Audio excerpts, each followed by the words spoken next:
Chad Goller Sojourner was adopted at 13 months by a family in Tacoma in the northwestern U.S. state of Washington. His parents are white. He, his brother and sister are not.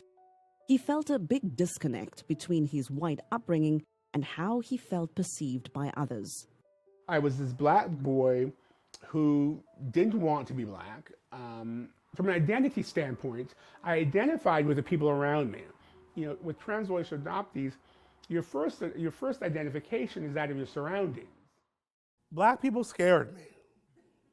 And since I wasn't a fan of being scared, I would do my best to avoid them at all times possible. Chad's show makes it clear that he wasn't comfortable in exclusively white or black worlds. Now 46, he has turned that discomfort into performance art. I would be shy of 25 before I could hear rap music and not think something bad was about to go down. After years of grappling with identity issues and stigma, Chad decided to become a coach for transracial adoptive families. I firmly believe that as transracial parents, that they have a duty to prepare their child not just for the world they live in, but most importantly for the world that they'll age into.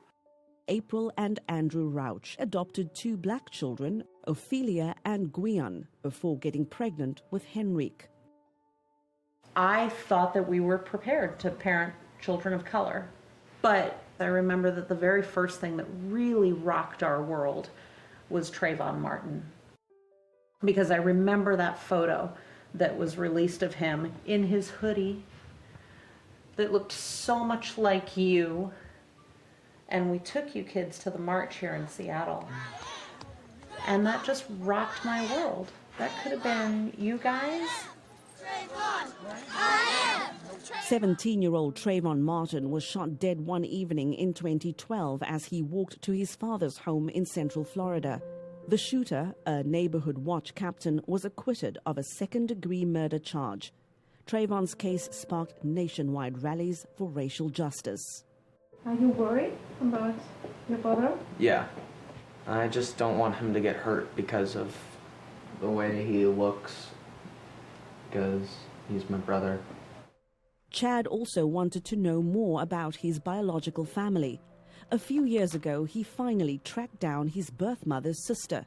She sent him a portfolio about his birth mom, Yolandia Maria Hurt.